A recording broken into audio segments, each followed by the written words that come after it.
The morning mist hung heavy over Windsor Castle as Thomas Harrison adjusted his red ceremonial uniform one last time.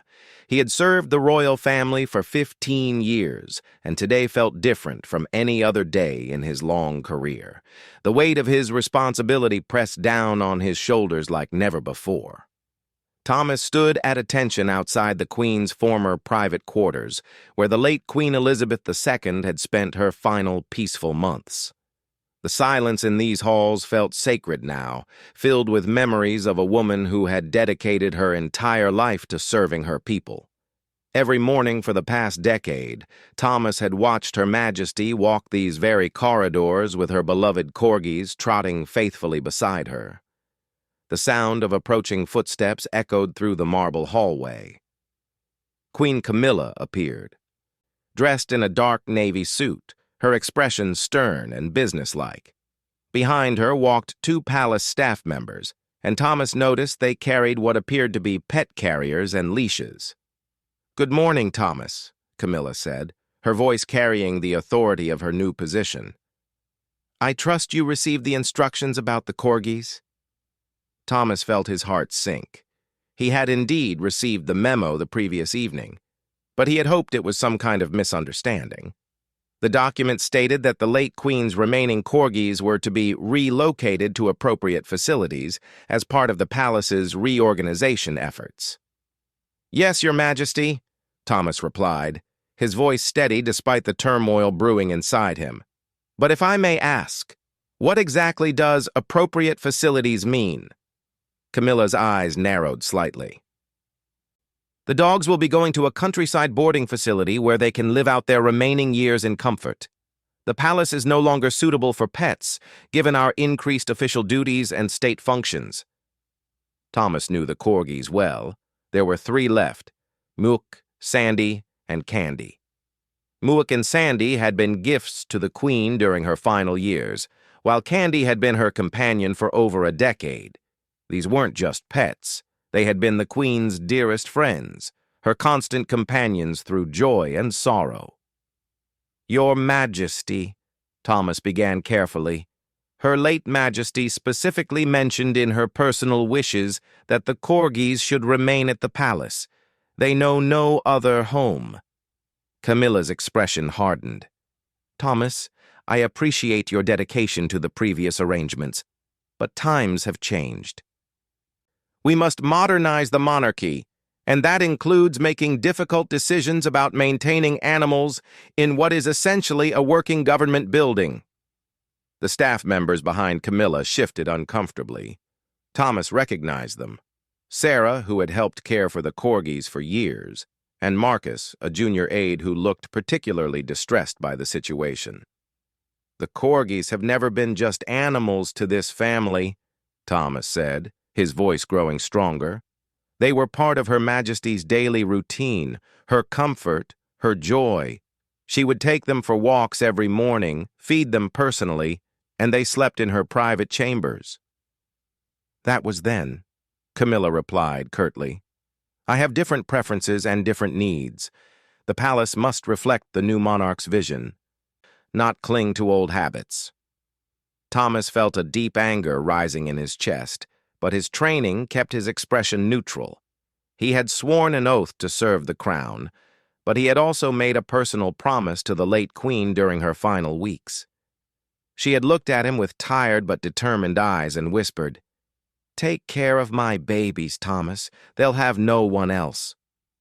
The first corgi appeared around the corner, led by Sarah on a leash. It was Candy, the oldest of the three, her golden coat now touched with white around her muzzle. The dog immediately sensed something was wrong and began whimpering, pulling back toward the Queen's former chambers. "Please, Your Majesty," Thomas tried once more. "Could we perhaps arrange for them to stay in the staff quarters? I would personally take responsibility for their care. They wouldn't interfere with any official functions." "The decision has been made," Camilla said firmly. "Sarah, please bring the other two dogs. We need to complete this transfer today." As Sarah reluctantly led Candy toward one of the carriers, the corgi suddenly broke free and ran straight to Thomas. The loyal guard knelt down, and Candy jumped into his arms, trembling. The dog looked up at him with those intelligent brown eyes that seemed to plead for understanding. "She knows," Thomas whispered, more to himself than anyone else. "She knows what's happening." Muke and Sandy were brought out next, both equally distressed. These dogs had never known life outside the palace walls. The boarding facility, no matter how comfortable, would be like exile for creatures who had lived like royalty their entire lives. "Thomas, step away from the animal," Camilla commanded. "You're making this more difficult than necessary." But Thomas remained kneeling, holding Candy close. In that moment, he thought about all the mornings he had watched the Queen's face light up when her corgis greeted her. He remembered how she would speak to them in a gentle voice, telling them about her day, sharing her worries and joys with these loyal companions who listened without judgment. "Your Majesty," Thomas said, looking up at Camilla, "I cannot in good conscience allow this to happen." The hallway fell silent. The staff members stopped moving, Sarah still holding Muke's leash, everyone waiting to see what would happen next. "I beg your pardon?" Camilla's voice was dangerously quiet. Thomas stood slowly, still holding Candy. "I served Her late Majesty for 15 years. In all that time, I never once saw her as happy as when she was with these dogs. They weren't just pets to her. They were family. And I made her a promise." "You made a promise to whom?" Camilla demanded. "To Queen Elizabeth," Thomas said, his voice growing stronger with each word. "During her final weeks, when she was weak and worried about what would happen after she was gone, she asked me to look after her corgis. She said they would have no one else to speak for them." Camilla took a step closer to Thomas. "You forget yourself, guardsman. You serve the crown, and I am the crown now. Your loyalty should be to me, not to the dead." The words hit Thomas like a physical blow. The callousness of referring to the beloved late queen as the dead sparked something inside him that had been building for weeks. Since the queen's passing, he had watched as traditions were discarded, staff members dismissed, and cherished customs abandoned in the name of modernization. "My loyalty is to the crown," Thomas replied, his military training evident in his straight posture and clear voice. "But the crown represents continuity, tradition, and honor. What you're proposing goes against everything Her late Majesty stood for." The other corgis had now gathered around Thomas's legs, as if sensing he was their protector. Sandy, the youngest, looked up at him with complete trust, while Muke pressed against his knee for comfort. "These animals have done nothing wrong," Thomas continued. "They loved their mistress unconditionally, brought her joy during difficult times, and now they're being cast aside like unwanted furniture. Where is the honor in that?" Camilla's face flushed with anger. "How dare you lecture me about honor? I am trying to move this monarchy forward, not remain trapped in the past. Those dogs are a symbol of old ways that no longer serve our purposes." "They're not symbols," Thomas said firmly. "They're living beings who grieve just like we do. Candy hasn't eaten properly since the Queen died. Muke still searches for her every morning. Sandy cries at night. They don't understand why their world has been turned upside down, and now you want to send them away to die among strangers." Sarah, who had been quietly listening, finally spoke up.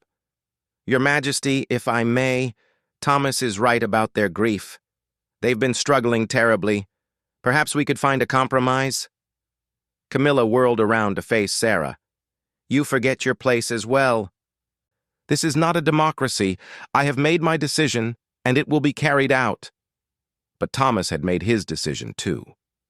Gently setting Candy down, he stepped forward and positioned himself between Camilla and the corgis. "I cannot allow this to happen." "You cannot allow?" Camilla's voice rose. "You're a guardsman. You follow orders." "I follow lawful orders that align with the honor and dignity of the crown," Thomas replied. "Sending these innocent animals away to die of broken hearts in a strange place is neither lawful nor honorable." The tension in the hallway was now electric. Other staff members had begun to gather at a respectful distance, drawn by the raised voices. Word was spreading quickly through the palace that something unprecedented was happening.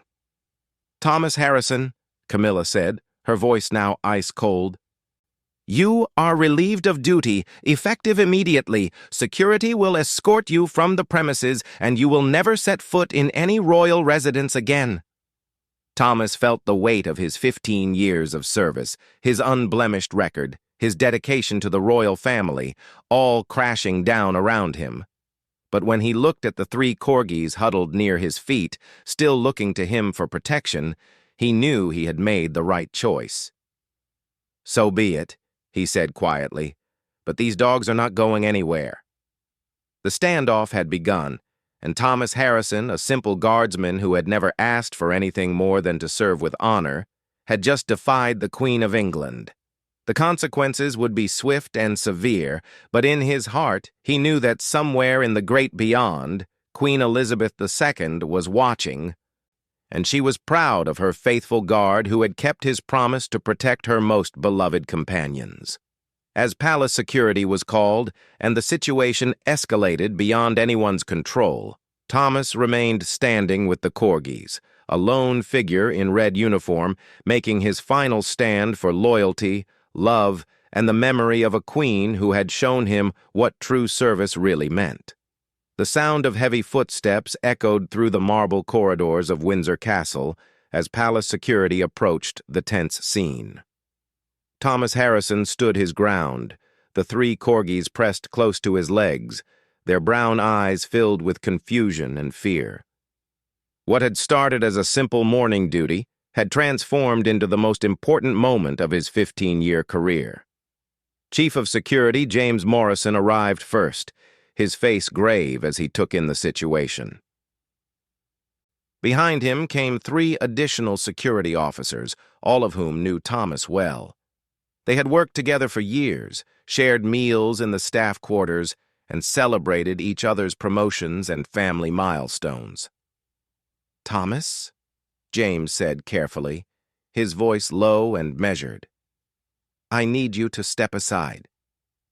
Thomas looked at his longtime colleague and saw the conflict in his eyes.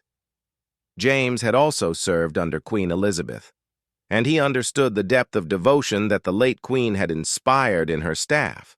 But duty was duty, and orders were orders. "I can't do that, James," Thomas replied, his voice steady despite the tremor in his hands. "You know what these dogs meant to Her Majesty. You've seen her with them every day for years." Queen Camilla stepped forward, her patience clearly exhausted. "Mr. Morrison, I gave you clear instructions. Remove this man from the premises immediately." But something unexpected happened. As the security team moved closer, other palace staff began to appear in the hallway. First came Mrs. Elizabeth Davies, the head housekeeper who had served the royal family for over 20 years. Her usually perfect composure was cracking as she watched the scene unfold. "Your Majesty," Mrs. Davies said, her voice trembling slightly, "perhaps we could discuss alternative arrangements for the corgis?" Camilla turned sharply toward the housekeeper. "Mrs. Davies, you would do well to remember your position. This matter has been decided." But Mrs. Davies had seen enough. She had watched Queen Elizabeth's face light up every morning when the corgis bounded into her chambers. She had witnessed the late Queen's final weeks, how the presence of her beloved dogs had brought comfort during her darkest hours. "With respect, Your Majesty," Mrs. Davies continued, "Queen Elizabeth specifically mentioned these dogs in her private wishes. She wanted them to remain at the palace in the care of people who loved them." More staff members began to gather. There was Peter, the gardener who had spent countless hours maintaining the special play area the Queen had created for the corgis in the castle grounds. Margaret, the kitchen assistant who had personally prepared the dogs' meals according to the Queen's exact specifications. Robert, the maintenance supervisor who had installed special dog doors and created comfortable sleeping areas in the Queen's chambers.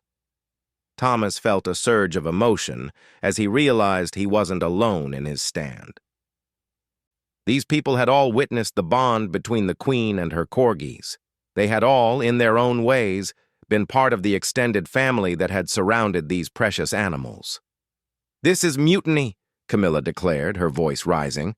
"I will not tolerate this behavior from palace staff." Young Sarah, still holding Muke's leash, suddenly spoke up. "Your Majesty, I've been caring for these dogs for 3 years. They're not just animals. They're family. The Queen treated them like her children." "The Queen is dead," Camilla snapped, her words causing visible flinches throughout the gathered staff. "I am Queen now, and these sentimental attachments must end." The cruelty of her words seemed to galvanize the group. Thomas felt Candy nuzzle against his leg and looked down to see the eldest corgi gazing up at him with complete trust. In that moment, he made a decision that would change everything. "Your Majesty," Thomas said, his voice carrying across the hallway with military precision, "I formally request permission to adopt the corgis myself." The suggestion caught everyone off guard. Camilla's eyes widened in surprise, while the other staff members exchanged hopeful glances. "Absolutely not," Camilla replied immediately. "You're being dismissed from service. You have no standing to make such a request." "Then I withdraw my request," Thomas said, "and I make it as a private citizen of the United Kingdom. These dogs need homes, and I'm offering them one." James Morrison stepped forward, clearly uncomfortable with his position. "Thomas, you need to comply with the Queen's orders. This situation is getting out of hand." But Thomas had spent too many years watching Queen Elizabeth's morning routine to give up now. He remembered how she would sit in her favorite chair, a corgi on each side, reading the morning papers while the dogs dozed contentedly in the sunshine streaming through the tall windows. He remembered her gentle voice telling them stories, sharing her concerns about the Commonwealth, and explaining why certain state functions were important. "Do you remember," Thomas said, addressing not just James but all the security officers, "how Her Majesty used to bring the corgis to the staff Christmas party? She said they were part of the palace family, and family takes care of each other." The memory hit home. Even the newest security officer remembered that tradition. Queen Elizabeth had insisted that the corgis participate in palace celebrations, dressing them in festive bandanas and allowing staff members to give them special treats. Camilla sensed the mood shifting against her and decided to escalate the situation. "Mr. Morrison, if you cannot control your men, I will find someone who can. Remove everyone from this hallway immediately." But Mrs. Davies stepped forward again, and this time her voice was stronger. "Your Majesty, with the greatest respect, the staff of this palace have served the crown faithfully for decades. We've never asked for anything except the privilege of serving. Now, we're asking for one thing: mercy for 3 innocent animals who loved our Queen and brought her happiness." The housekeeper's words seemed to break down the last barriers of restraint among the staff. Stories began pouring out, shared memories of the Queen and her beloved corgis that painted a picture of love and devotion that spanned decades. Peter spoke up about how the Queen would bring the corgis to visit the gardens, how she would laugh as they chased squirrels and rolled in the flower beds. Margaret shared how the Queen would personally prepare special birthday treats for each dog, complete with candles and celebration. Robert mentioned how the Queen had insisted on having heating installed in the dogs' sleeping areas, ensuring they would always be comfortable. As each story was shared, it became clear that these corgis weren't just pets. They were living symbols of the Queen's humanity, her capacity for love, and her understanding that even monarchs needed the unconditional affection that only animals could provide. Thomas watched Camilla's face as the stories unfolded, and he saw something troubling.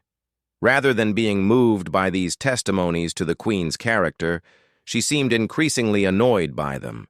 It was as if the staff's devotion to Queen Elizabeth's memory was somehow threatening to her own authority. "Enough," Camilla finally declared. "I've heard quite enough sentiment for one morning. These animals are going to the facility as planned, and anyone who interferes will be immediately terminated." The threat hung heavy in the air. These people had devoted their lives to royal service. For many, it was all they had ever known. The prospect of losing their positions, their homes, and their purpose was terrifying. But Thomas looked around at the faces of his colleagues and saw something that gave him hope. Fear was there, yes, but it was mixed with determination. These people had served a queen who taught them that some things were more important than personal comfort or security. "Your Majesty," Thomas said, straightening to his full height. "I understand the consequences of my actions, but I also understand that serving the crown means upholding the values and traditions that make the monarchy worthy of respect. These dogs represent continuity, loyalty, and love, values that the British people expect from their royal family." Camilla's face flushed red with anger. "How dare you lecture me about what the British people expect? You're nothing but a guard." "Yes," Thomas replied, "I am a guard. I've spent my entire adult life guarding things that matter, and today I'm guarding these 3 innocent animals who gave nothing but love to a woman who dedicated her life to service." The standoff intensified as more palace staff continued to arrive, drawn by word of the confrontation. Kitchen workers, cleaners, gardeners, and administrative assistants all began to gather, forming an unexpected but powerful show of solidarity. Camilla looked around at the growing crowd and realized she was facing something unprecedented, a palace-wide rebellion over 3 small dogs. But rather than backing down, she seemed to harden her position even further. "Very well," she said coldly. "Anyone who remains in this hallway after I count to 10 will be dismissed immediately. Security will forcibly remove the animals, and charges will be filed against anyone who resists." The countdown began, and Thomas felt the weight of the moment pressing down on him. Around him, some staff members began to step back, their faces filled with anguish, but their practical fears overcoming their emotional convictions. He didn't blame them. They had families to feed, mortgages to pay, futures to protect, but others remained. Mrs. Davies stood firm, her hands clasped tightly in front of her. Sarah stayed close to Muke, tears streaming down her face. A handful of security officers, including James Morrison, remained in place, their expressions troubled, but their positions clear. 10, Camilla announced. In that moment, as the full force of the establishment prepared to descend upon them, Thomas knelt down one more time and gathered all 3 corgis in his arms.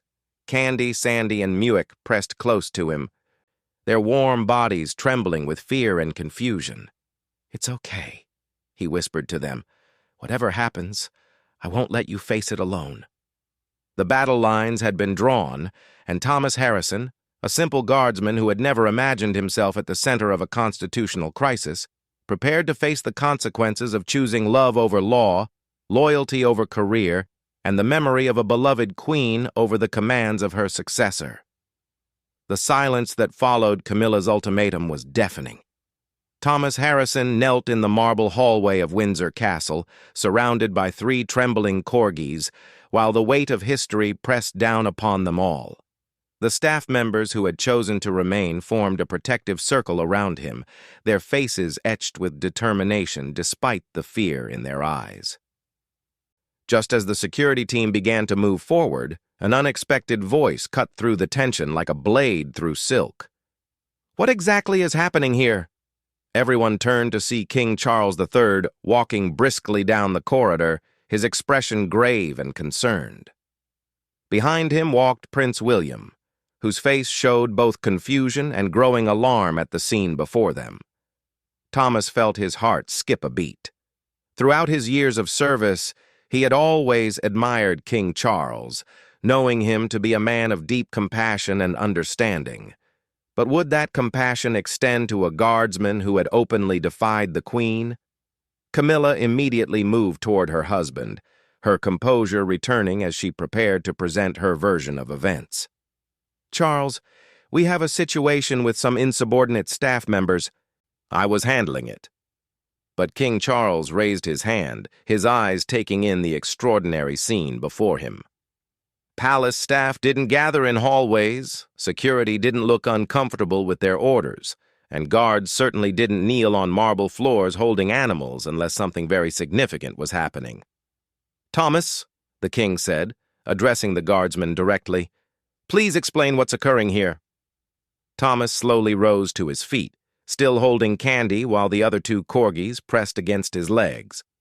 His military training kicked in, and he stood at attention despite the irregular circumstances. "Your Majesty, Queen Camilla has ordered that the late Queen's corgis be removed to a boarding facility. I have respectfully refused to comply with this order, as it conflicts with the personal wishes Her late Majesty expressed to me during her final weeks." Prince William stepped forward, his expression growing darker as he processed the information. "The corgis are being sent away?" "Yes, sir," Mrs. Davies spoke up, her voice trembling but clear. "Against the late Queen's specific wishes that they remain at the palace."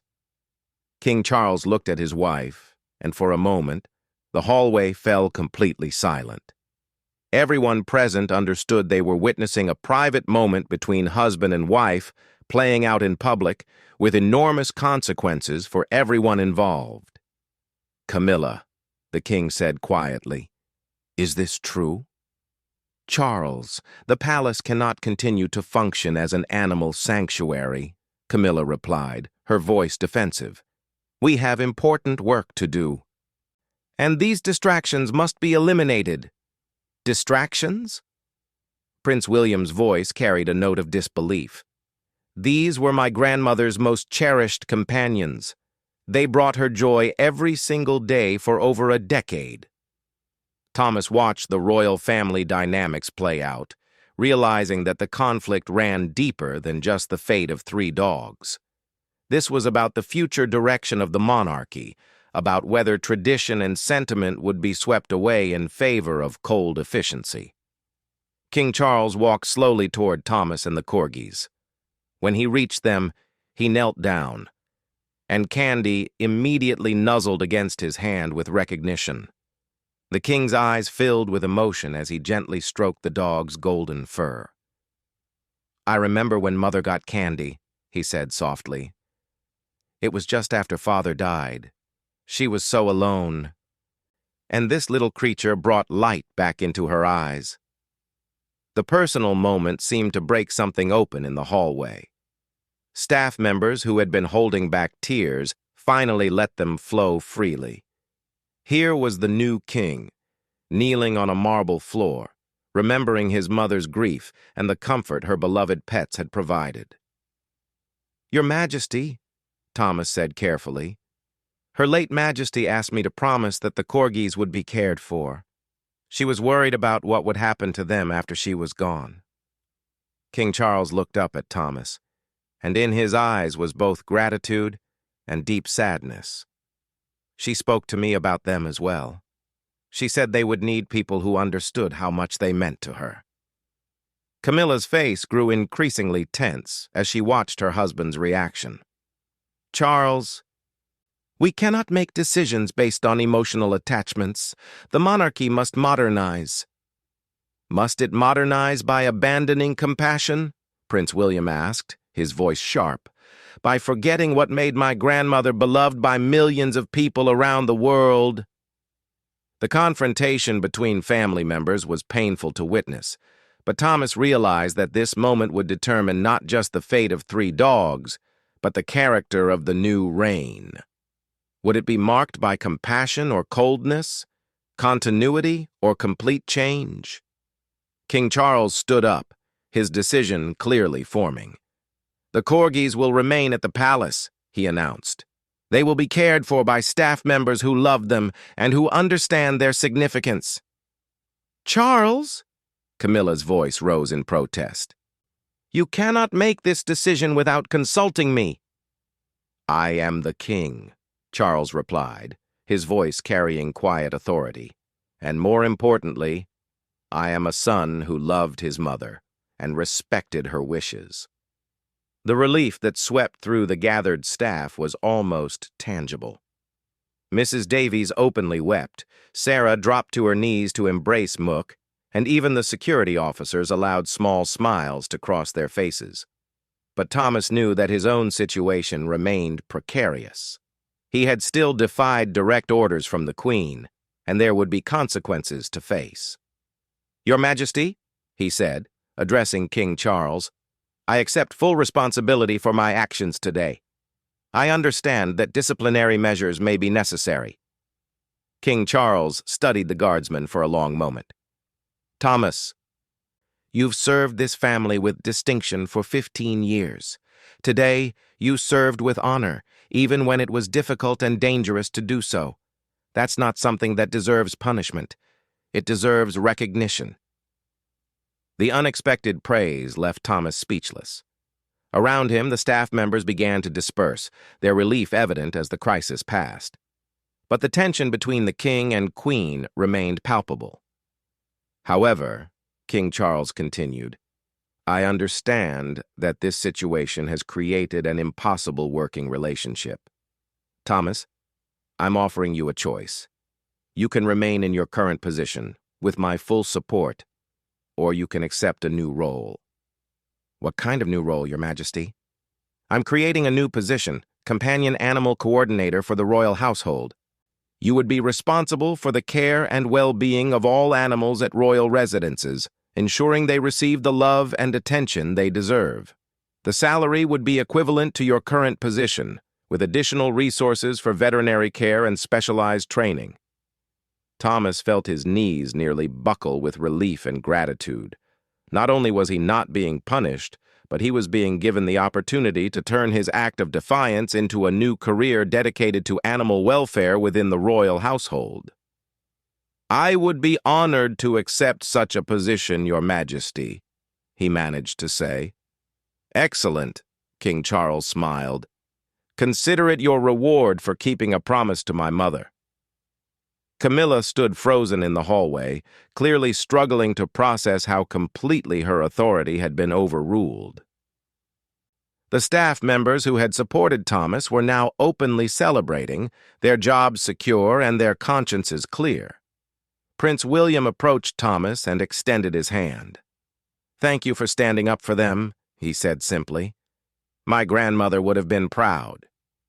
As the royal family prepared to leave, King Charles turned back one more time.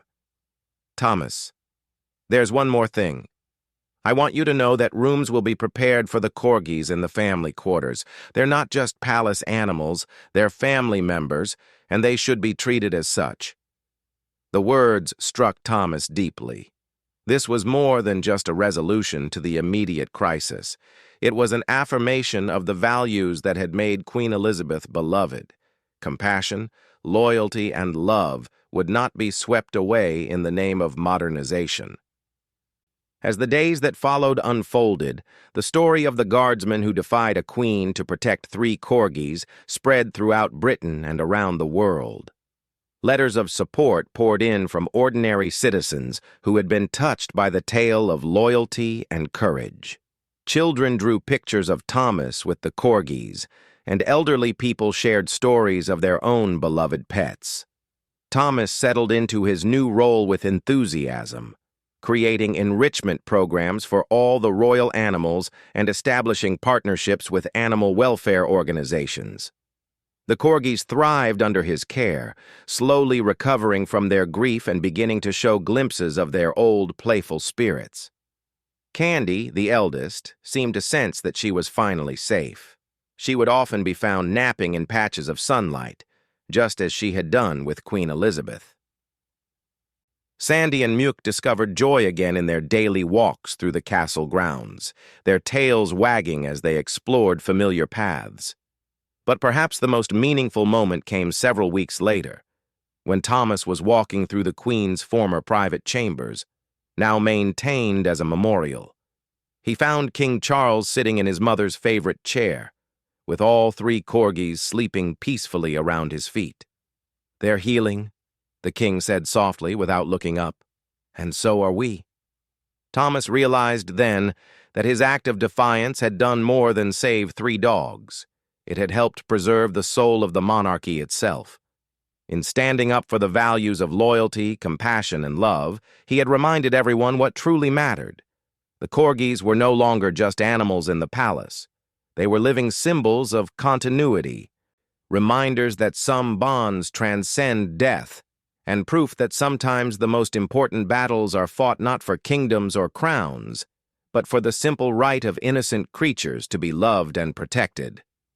As Thomas watched the peaceful scene, he knew that somewhere in the great beyond, Queen Elizabeth II was smiling, knowing that her beloved companions were safe, cherished, and home where they belonged. Her faithful guard had kept his promise, and in doing so had helped ensure that the values she held dear would live on in the hearts of all who served the crown.